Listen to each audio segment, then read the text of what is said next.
Nunca pensé que contaría esto. Nunca creí que llegaría el día en que me atrevería a poner en palabras lo que descubrí aquella tarde de octubre, cuando el sol moribundo se filtraba entre las cortinas de la habitación de mi madre y todo olía a naftalina, a medicamentos viejos y a ese perfume de violetas que ella usaba desde que tengo memoria. Pero aquí estoy, con las manos temblorosas sobre el teclado, intentando exorcizar un fantasma que me persigue cada noche, que me despierta a las 3 de la madrugada empapado en sudor, preguntándome si hubiera sido mejor no saber nada, seguir viviendo en la mentira cómoda que fue mi existencia hasta ese momento. Mi madre murió un martes gris y ordinario, sin drama, sin despedidas cinematográficas. Simplemente dejó de respirar mientras dormía, como si la vida se hubiera cansado de habitarla y hubiera decidido marcharse sin hacer ruido. Yo estaba en mi apartamento, a 40 minutos de su casa, cuando recibí la llamada de la vecina. La señora Marta, con su voz quebrada por los años y el tabaco, me dijo que había encontrado a mi madre en su cama, serena, con las manos cruzadas sobre el pecho como si se hubiera preparado para el viaje final. No lloré en ese momento. El llanto vendría después, mucho después, cuando comprendiera la magnitud de todo lo que había perdido y todo lo que estaba a punto de descubrir. Los días que siguieron fueron un borrón de trámites burocráticos, funeraria, personas ofreciendo condolencias que sonaban huecas, abrazos incómodos de familiares lejanos que aparecían como fantasmas del pasado. Mi tía Elisa, hermana menor de mi madre, vino desde Guadalajara con su esposo silencioso y sus ojos enrojecidos. Mis primos, a quienes apenas veía en Navidades, se presentaron con flores y palabras de consuelo que no consolaban nada.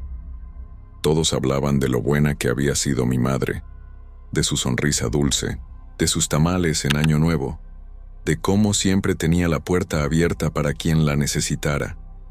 Y yo asentía, sonreía débilmente, agradecía, mientras algo en mi interior se sentía vacío, como si estuviera viendo la vida de otra persona desde fuera. El funeral fue breve. Mi madre nunca fue religiosa, aunque mantenía un crucifijo en la pared de su habitación más por costumbre que por fe. Elegimos una ceremonia sencilla, sin misa, solo unas palabras del encargado de la funeraria y la música que a ella le gustaba, boleros viejos, esos que sonaban en la radio cuando yo era niño y ella cocinaba en la cocina, tarareando melodías que hablaban de amores imposibles y desamores eternos. La enterramos en el panteón municipal, bajo un ciprés que parecía vigilar las tumbas como un guardián melancólico. Cuando echaron la primera palada de tierra sobre el ataúd, finalmente lloré. No por ella, al menos no solo por ella, sino por todo lo que nunca le había dicho, por todas las conversaciones que habíamos pospuesto, por los silencios que habían llenado nuestros últimos años juntos. Después del entierro, tuve que enfrentar la tarea que todos temen: vaciar la casa de un muerto, la casa donde había crecido, ese pequeño edificio de 2 plantas en una calle tranquila del centro, con sus paredes de color durazno y su jardín descuidado, donde mi madre intentaba, sin mucho éxito, cultivar rosas. Entré sola una semana después del funeral, cuando todos los visitantes se habían marchado y la vida cotidiana había reclamado su atención. Abrí la puerta con la llave que siempre había tenido, esa llave que mi madre me dio cuando cumplí 18 años, diciéndome: por si algún día me necesitas y yo no puedo abrir. El aire dentro estaba estancado, pesado, como si la casa misma estuviera de luto. Las cortinas permanecían cerradas, filtrando apenas una luz ámbar que hacía que todo pareciera estar sumergido en agua vieja. Caminé despacio por la sala, rozando con los dedos el respaldo del sofá de terciopelo verde donde mi madre se sentaba cada tarde a ver sus telenovelas. En la mesita de centro, su taza de café seguía ahí, con un resto de líquido que se había cristalizado en el fondo. Sus lentes de lectura descansaban sobre una revista abierta, como esperando que ella volviera en cualquier momento a terminar el artículo. Todo estaba exactamente como ella lo había dejado, congelado en el tiempo, y eso hacía más doloroso el silencio absoluto que reinaba en cada rincón. Subí las escaleras lentamente, aferrándome al barandal de madera que conocía de memoria, ese barandal que crujía en el tercer escalón, que tenía una mancha de barniz oscuro donde yo había derramado pintura cuando tenía 11 años. Cada paso era un recuerdo. Aquí me caí y me rompí el labio cuando tenía 7. Ahí mi madre me fotografió el día de mi graduación de secundaria. En ese rellano nos sentábamos a platicar cuando yo llegaba tarde de una fiesta y ella me esperaba despierta, sin regañarme, solo escuchando mis historias inventadas sobre por qué había tardado tanto. Su habitación estaba al final del pasillo. La puerta entreabierta dejaba ver la penumbra interior. Me detuve frente a ella, respirando hondo, preparándome para entrar en el espacio más íntimo de mi madre, el lugar donde había dormido sola durante los últimos 20 años, desde que mi padre nos abandonó sin explicaciones, dejando solo una nota sobre la mesa de la cocina que decía: «Lo siento, no puedo más». Empujé la puerta suavemente y el olor a violetas me golpeó con fuerza, mezclado con ese aroma particular de las habitaciones cerradas, de sábanas que necesitan sol, de polvo acumulado en las superficies. La cama estaba hecha con una prolijidad casi militar. Mi madre siempre había sido meticulosa con su cama, incluso en sus últimos días, cuando apenas podía moverse sin ayuda. El edredón de flores bordadas, ese que había hecho mi abuela décadas atrás, estaba perfectamente estirado, sin una arruga.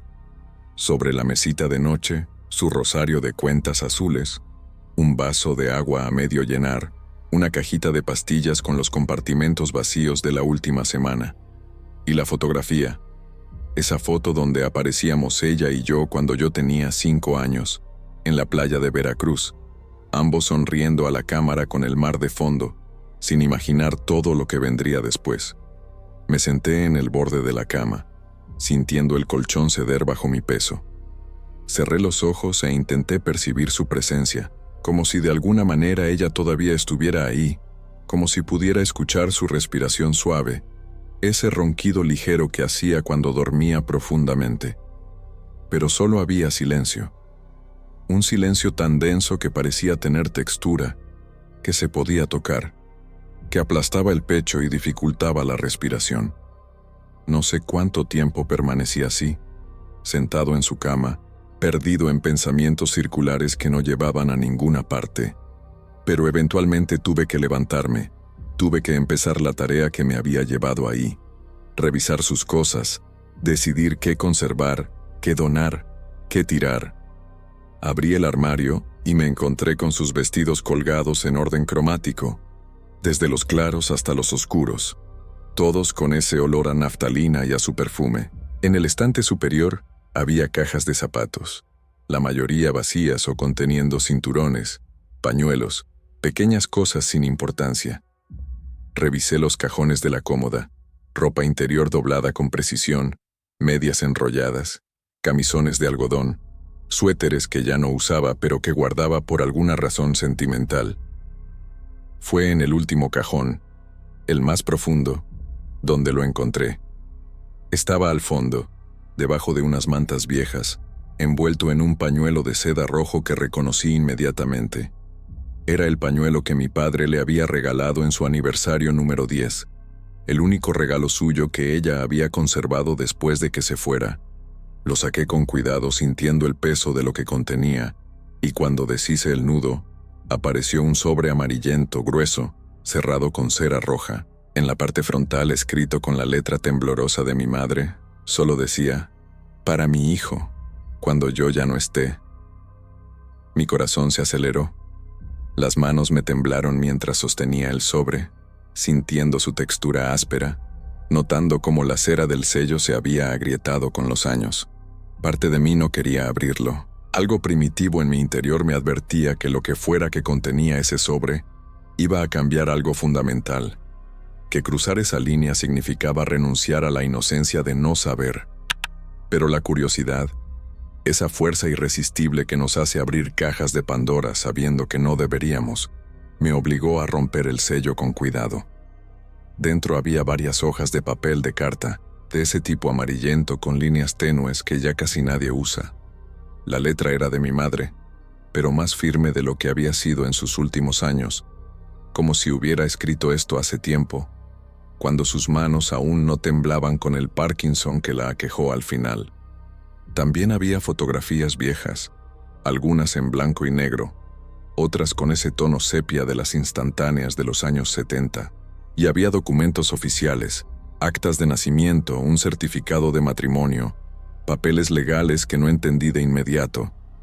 Me senté nuevamente en la cama, con todo el contenido del sobre esparcido a mi alrededor, y tomé la primera hoja de carta.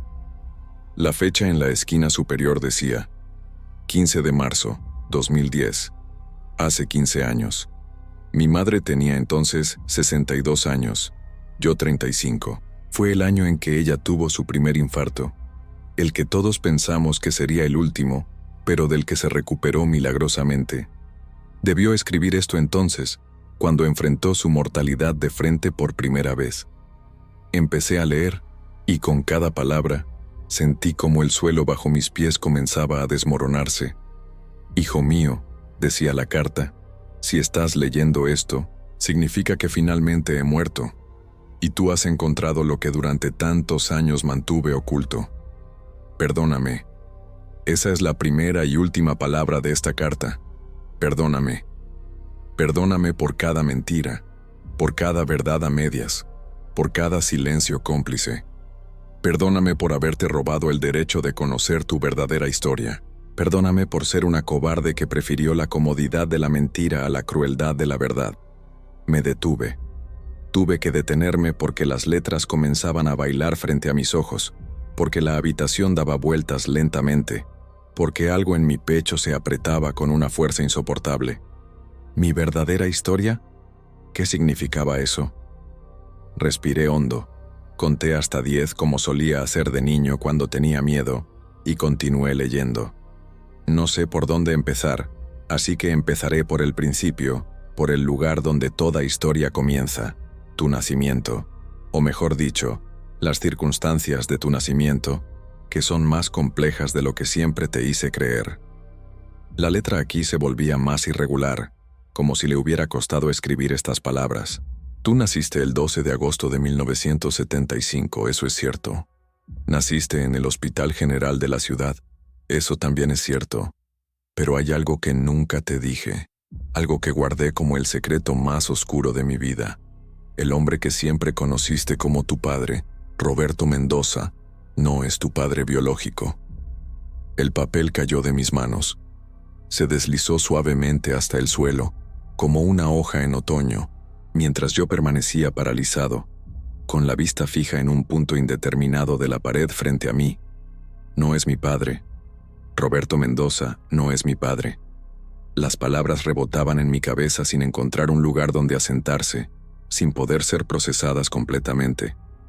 El hombre que me enseñó a andar en bicicleta, que me llevaba al estadio los domingos, que me gritó el día que reprobé matemáticas, que desapareció cuando yo tenía 17 años dejándome con un vacío que nunca pude llenar. Ese hombre no era mi padre. Me obligué a recoger la carta, a seguir leyendo, porque ahora necesitaba saber todo. Necesitaba entender la magnitud de la mentira en la que había vivido durante 45 años. Tu padre biológico fue un hombre llamado Ernesto Salazar, continuaba mi madre con su letra temblorosa. Era el hermano mayor de Roberto, tu tío, aunque nunca lo conociste como tal porque murió 2 meses antes de que tú nacieras. Murió en un accidente de tráfico, o eso fue lo que todos dijeron.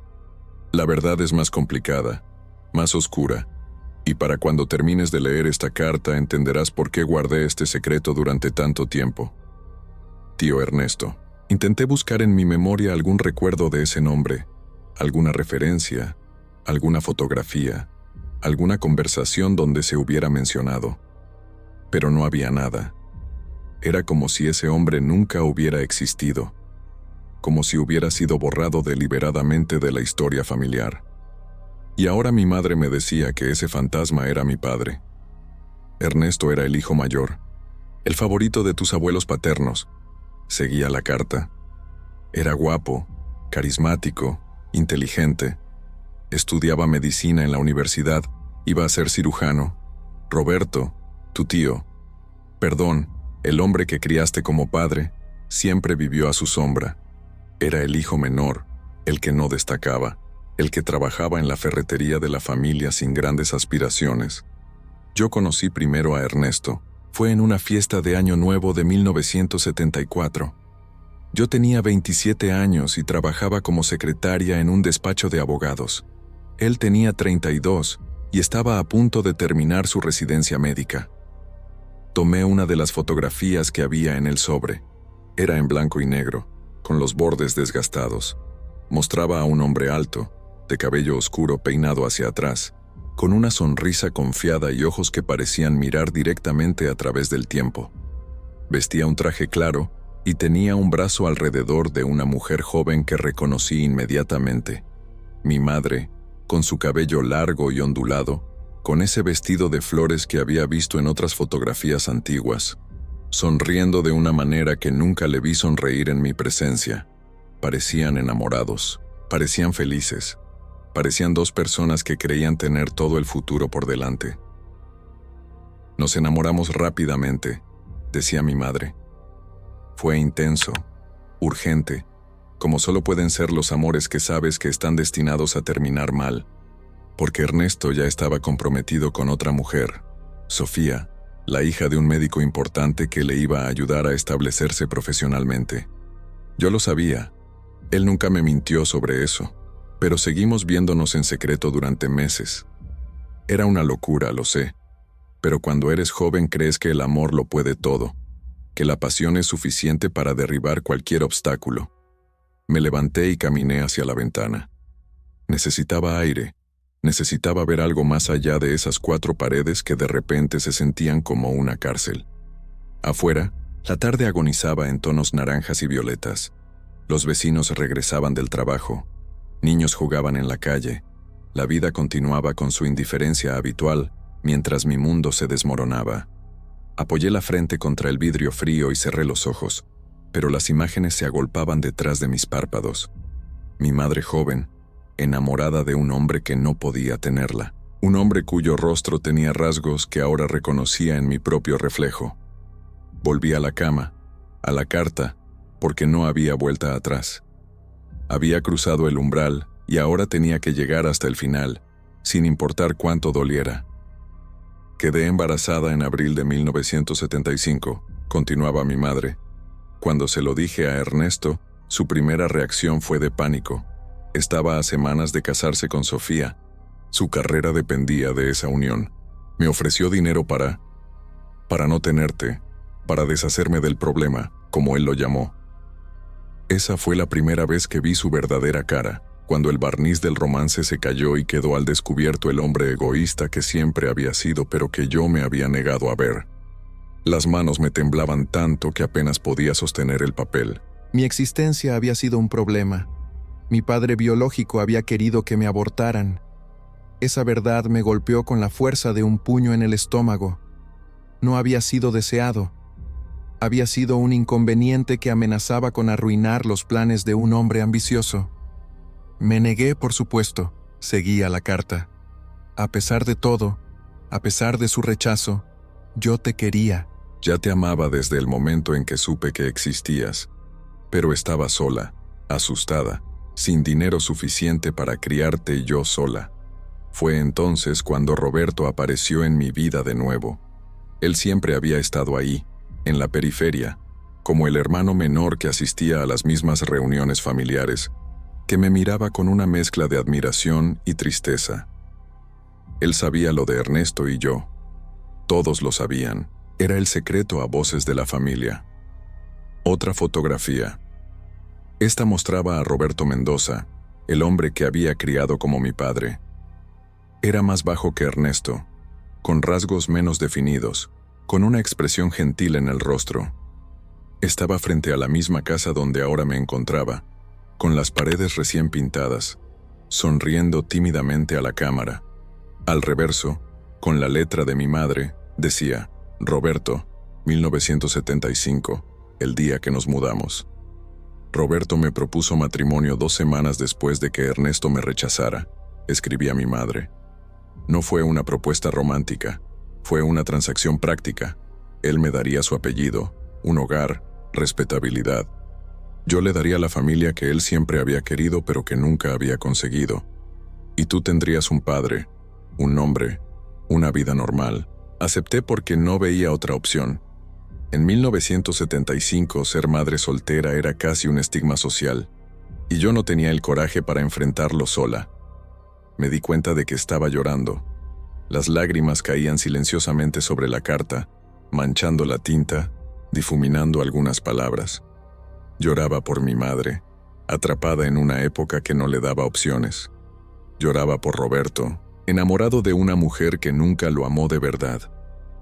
Lloraba por mí mismo, por el niño que fui, inocente de todas estas verdades amargas. Nos casamos en una ceremonia pequeña en junio, continuaba la carta. Roberto lo hizo todo legal antes de que tú nacieras. Te registró como su hijo, te dio su apellido.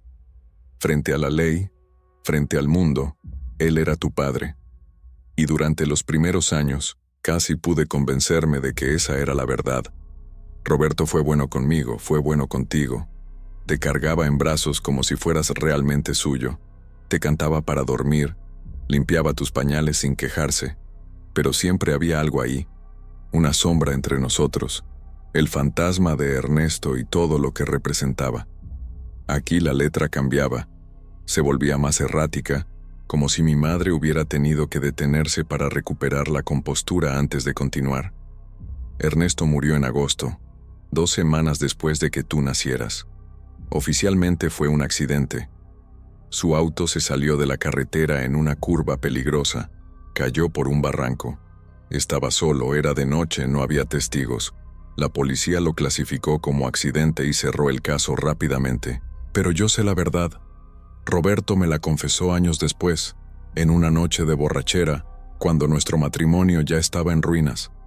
Ernesto no murió en un accidente. Roberto lo mató. El mundo se detuvo. Literalmente sentí como si el tiempo se congelara, como si mi corazón dejara de latir por un instante eterno. Leí la frase de nuevo, y otra vez, y otra vez. Roberto lo mató. El hombre que yo había llamado papá durante 17 años era un asesino. Había matado a su propio hermano. Había matado a mi verdadero padre. Me levanté de la cama bruscamente, tropezando con mis propios pies, y corrí al baño.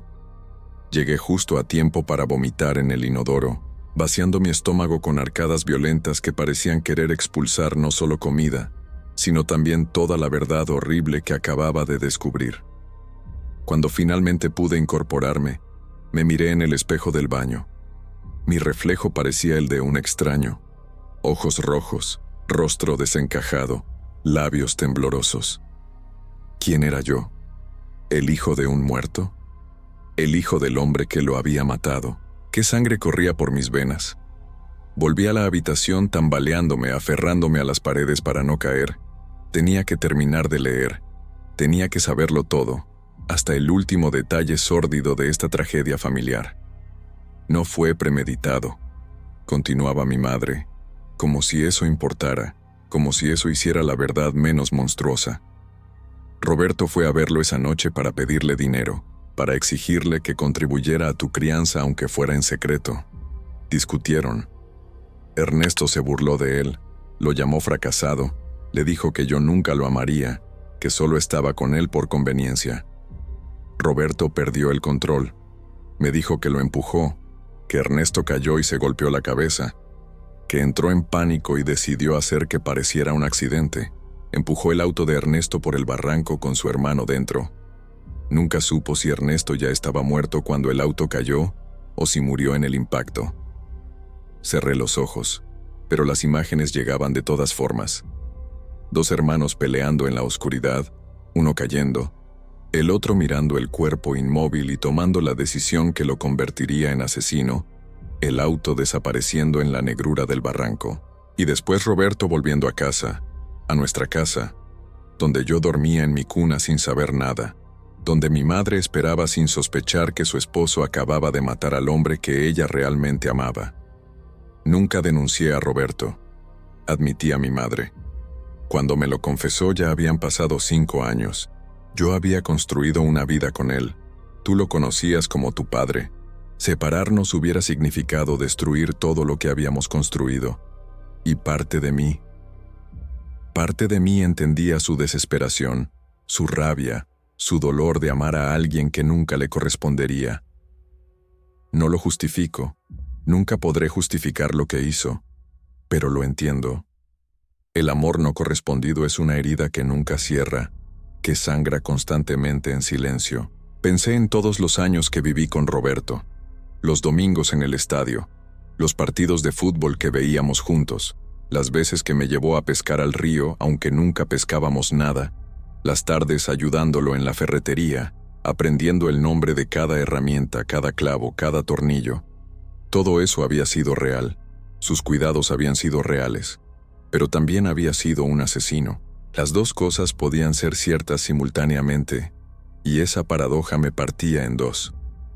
Nuestro matrimonio se deterioró con los años, continuaba mi madre. El peso del secreto era demasiado. Roberto empezó a beber, yo empecé a distanciarme. Te usábamos como puente, como la única cosa que nos mantenía unidos, pero incluso eso dejó de funcionar. Cuando te fuiste, cuando el hombre que te criaste dejó la casa cuando tenías 17 años, fue casi un alivio. Sé que para ti fue devastador, sé que te sentiste abandonado, pero la verdad es que ninguno de los dos podíamos seguir fingiendo. Él actuaba frente a ti era insostenible. Recordé ese día. Llegué de la escuela y encontré la nota sobre la mesa de la cocina. Lo siento, no puedo más. Mi madre estaba en su habitación, con la puerta cerrada, llorando. Yo tenía 17 años y sentí que mi mundo se desmoronaba. Pasé meses esperando que regresara, que llamara, que diera alguna explicación. Nunca lo hizo. Desapareció completamente, y con el tiempo aprendí a vivir sin él, a construir mi vida alrededor de su ausencia. Pero siempre quedó esa pregunta. ¿Por qué? Ahora tenía la respuesta, y era más terrible de lo que hubiera imaginado. Roberto murió 3 años después de irse, escribía mi madre. Lo encontraron en un hotel barato en Monterrey, sobredosis de pastillas mezcladas con alcohol. El informe oficial dijo que fue accidental, pero yo sé que fue suicidio. Nunca pudo vivir con lo que había hecho. El remordimiento lo consumió desde adentro hasta que no quedó nada más que un cascarón vacío, buscando la manera de dejar de existir. Otra fotografía cayó del sobre. Esta era más reciente, en color pero desvaída. Mostraba a un hombre demacrado, con barba descuidada, ojos hundidos, sentado en el borde de una cama en lo que parecía una habitación miserable. Al reverso decía: Roberto, 2 meses antes del final. No pude salvarlo. Miré largamente esa imagen intentando reconciliar al hombre destruido de la foto con el padre que recordaba de mi infancia.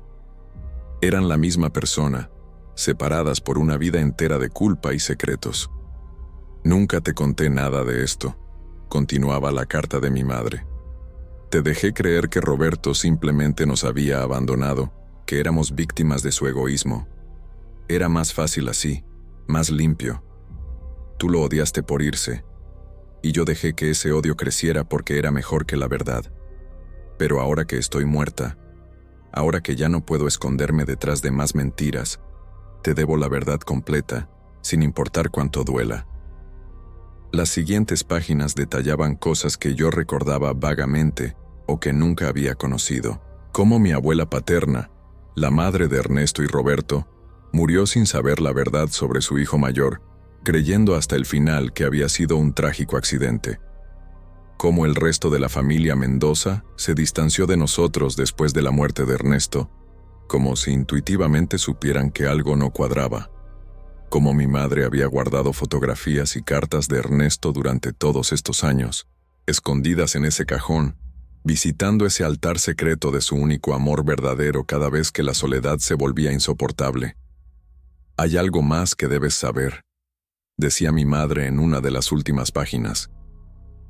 algo que descubrí hace solo 10 años y que me hizo cuestionar todo lo que creía saber sobre aquella noche. Encontré el diario de Roberto después de su muerte. Lo había dejado en una caja de sus pertenencias que la policía me envió desde Monterrey. En ese diario, él escribió su versión de los hechos, y es diferente de lo que me había contado aquella noche de borrachera. Mi corazón, que ya había sufrido tanto en las últimas horas, encontró una forma de acelerarse aún más. ¿Había más?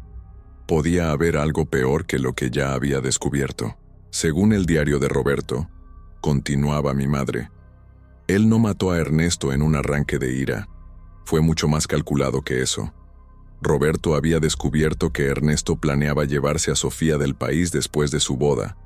Iba a hacer una especialización en Estados Unidos y estaría fuera varios años. Y antes de irse, Ernesto fue a vernos. Vino a la casa. Tú tenías 2 semanas de nacido y exigió verte. Quería verte una vez antes de desaparecer para siempre. Yo accedí, contra el juicio de Roberto. Permití que Ernesto te cargara, que te mirara, que te tocara la carita con sus dedos. Busqué entre las fotografías y encontré una que no había notado antes. Era borrosa, claramente tomada sin que el sujeto se diera cuenta. Mostraba a un hombre de espaldas cargando a un bebé, de pie junto a una ventana. La luz entraba lateral, creando sombras dramáticas. Había algo en la postura del hombre, en la manera como sostenía al bebé, que transmitía una ternura profunda y una tristeza infinita. Roberto vio esa escena, escribía mi madre, y algo en él se rompió definitivamente. Ver al hombre que yo amaba, al hombre que lo había despreciado toda su vida, sosteniendo al bebé que él estaba criando como propio, fue demasiado. Esa noche, cuando Ernesto salió de la casa, Roberto lo siguió. No fue para pedirle dinero como me había dicho, fue con la intención de matarlo. Llevaba una llave inglesa en la guantera de su camioneta. La usó para golpear a Ernesto en la cabeza antes de empujar el auto por el barranco. No fue un accidente ni un arranque de ira, fue un asesinato premeditado. Las lágrimas habían dejado de fluir. Estaba más allá del llanto, en un lugar vacío donde ya no hay emociones, solo un entumecimiento gris que lo cubre todo. Roberto había planeado el asesinato, me había visto en brazos de mi padre biológico y había decidido que ese hombre tenía que morir. En cierto modo retorcido, me había matado por mí, para proteger su ilusión de paternidad, para eliminar la amenaza que representaba la existencia de Ernesto. Durante años me pregunté si debía contarte todo esto. Decía mi madre en las últimas líneas de su carta. Cada cumpleaños tuyo, cada Navidad, cada vez que te miraba y veía los rasgos de Ernesto en tu rostro, me preguntaba si tenías derecho a saber. Pero siempre fui cobarde, siempre elegí el silencio. Ahora que ya no estoy, que ya no tengo que ver el dolor en tus ojos cuando leas esto, finalmente encuentro el coraje que me faltó en vida. Perdóname, hijo. Perdóname por todo, por amarte demasiado para decirte la verdad, por mentirte para protegerte, por robar toda una vida que te pertenecía. Perdóname por hacerte hijo de un muerto y de un asesino. Perdóname por hacer que tu existencia naciera de una tragedia que manchó a 3 generaciones. Solo espero que algún día, cuando el dolor disminuya y puedas pensar con claridad, entiendas que todo lo hice por amor. Un amor imperfecto, equivocado, dañino quizás, pero amor al fin. La carta terminaba ahí, con la firma temblorosa de mi madre, y una mancha que bien podría haber sido una lágrima seca sobre el papel. Me quedé sentado en la cama, rodeado de fotografías y documentos que transformaban completamente mi comprensión de quién era, de dónde venía, de qué sangre corría por mis venas. Miré el acta de nacimiento que había en el sobre. Confirmaba lo que la carta decía. Yo era registrado como hijo de Roberto Mendoza y María Elena Torres. No había ninguna marca que indicara que Roberto no era mi padre biológico. Era una mentira perfectamente documentada, oficializada por el Estado, sellada con timbres y firmas que le daban apariencia de verdad. Pero también había otro documento, uno que mi madre había guardado en secreto durante décadas, una prueba de paternidad. Estaba fechada en 1990, 15 años después de mi nacimiento. Mi madre había guardado muestras de ADN de Ernesto, probablemente de objetos personales que conservó después de su muerte, y las había comparado con las mías. El resultado era inequívoco. 99,9% de probabilidad de paternidad. Ernesto Salazar era mi padre biológico. La oscuridad había caído completamente sobre la casa cuando finalmente me levanté de la cama. Mis piernas apenas me sostenían, entumecidas por horas de permanecer en la misma posición. Bajé las escaleras como un sonámbulo, aferrándome al pasamanos para no caer. En la cocina, serví un vaso de agua que bebí de un trago, aunque no calmó la sequedad de mi garganta ni el sabor amargo que llenaba mi boca. Me senté a la mesa de la cocina, en la misma silla donde solía sentarme de niño para hacer mi tarea mientras mi madre cocinaba. Podía verla ahí, junto a la estufa, removiendo una olla de caldo, tarareando esas canciones viejas de desamor. Podía ver a Roberto llegando del trabajo, colgando su gorra en el perchero, preguntándome por la escuela. Esos recuerdos, ¿eran reales o eran también mentiras? Se puede mentir con gestos, con rutinas, con años enteros de vida aparentemente normal.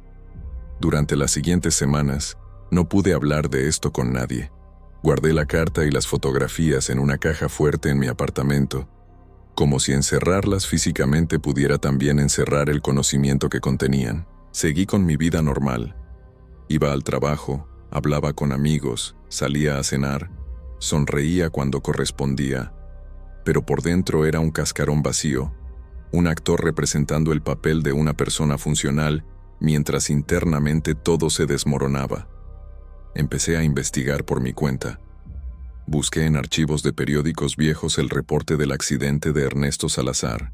Lo encontré en una nota pequeña de la página 7 del diario local, fechada en agosto de 1975. Joven médico muere en trágico accidente automovilístico, decía el titular. El artículo era breve. Menciona que Ernesto tenía 33 años, que estaba comprometido para casarse, que era muy promisorio en su campo. No había ninguna mención de mí, de mi madre, de Roberto.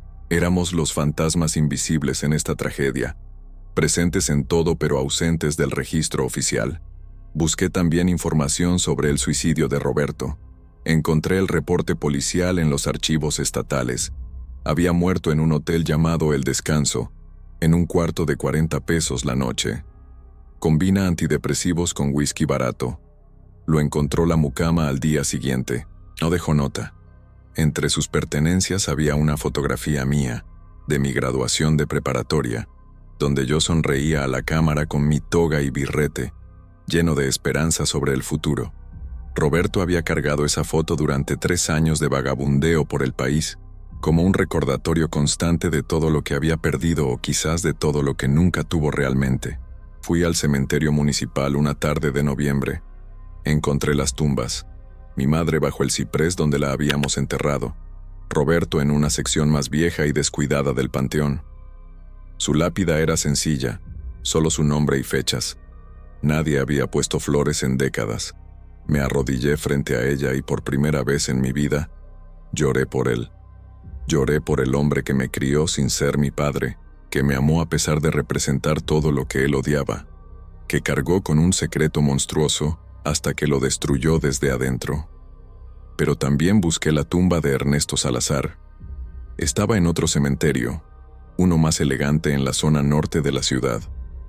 Su lápida era de mármol negro, con una fotografía esmaltada que mostraba su rostro joven y confiado.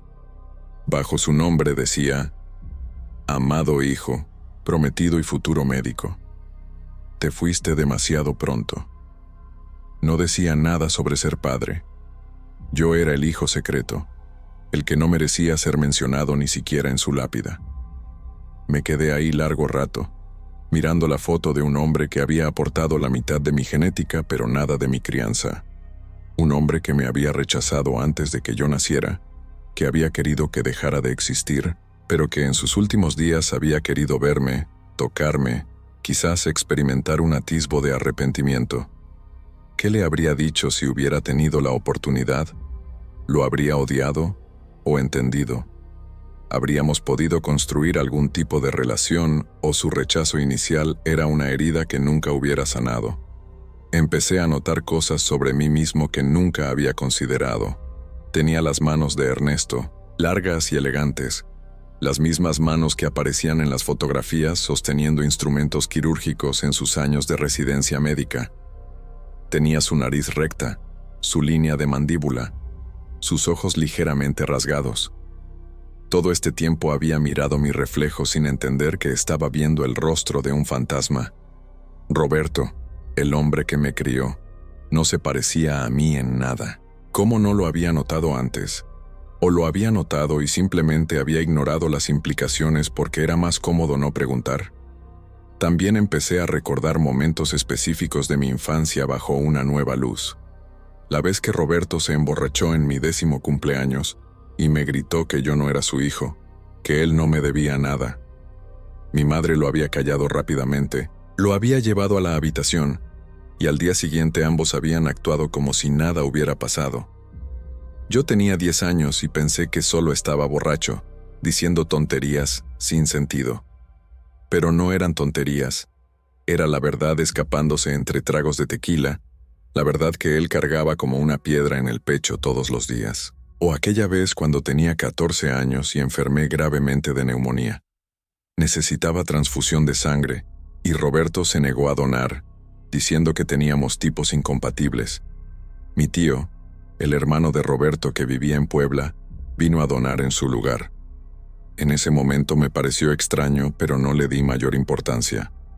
Ahora entendía, Roberto literalmente no podía donarme sangre porque no compartíamos ADN. Era otra de esas mentiras construidas sobre otras mentiras. Toda una arquitectura de engaños sosteniéndose precariamente. Y las peleas entre mis padres, esas discusiones nocturnas que escuchaba desde mi habitación cuando era niño, ahora cobraban un significado completamente nuevo.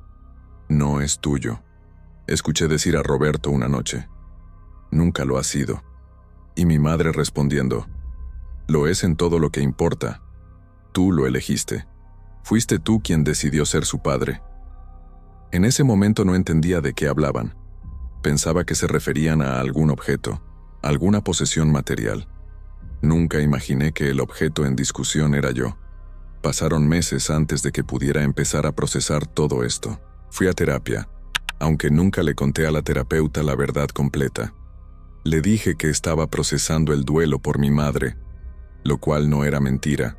Solo era una verdad incompleta, pero incluso esa ayuda limitada me permitió empezar a funcionar de nuevo, a reconstruir alguna semblanza de normalidad en mi vida diaria. Lo más difícil fue reconciliar mis sentimientos hacia Roberto. Durante años después de que nos abandonara, lo había odiado. Lo había maldecido, había deseado que sufriera, había celebrado en secreto cuando supe de su muerte. Pero ahora, conociendo su historia completa, ese odio se había transformado en algo más complejo. Una mezcla de compasión, tristeza, gratitud y horror. Él había sido víctima y victimario simultáneamente. Había amado y había matado, a veces al mismo objeto de ese amor. Había sido mi padre en todos los sentidos excepto el biológico, y ese rol lo había destruido. Y mi madre. Oh, mi madre. La había enterrado creyendo que la conocía, que entendía quién era. Pero en realidad no había conocido nada. No conocía a la joven que se enamoró perdidamente de un hombre inalcanzable. No conocía a la mujer que tomó decisiones imposibles en circunstancias terribles. No conocía a la esposa que guardó el secreto del asesinato de su esposo para proteger la ilusión de normalidad.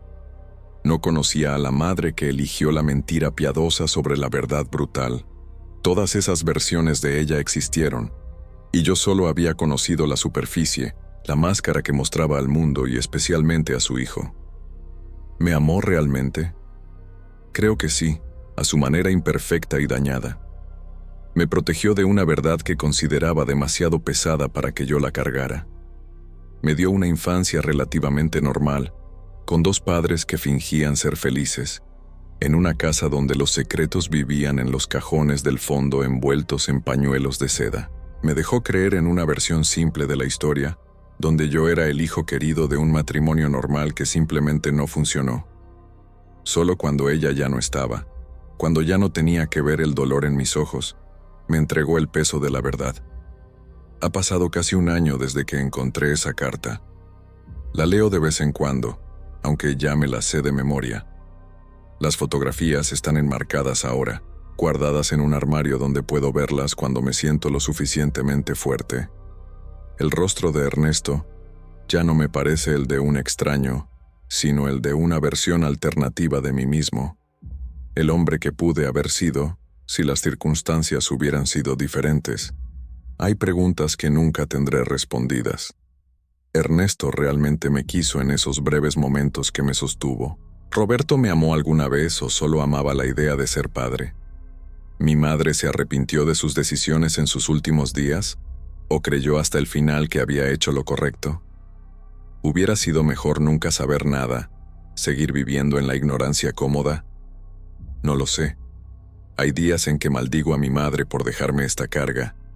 Hay días en que le agradezco por finalmente confiar en mí con la verdad.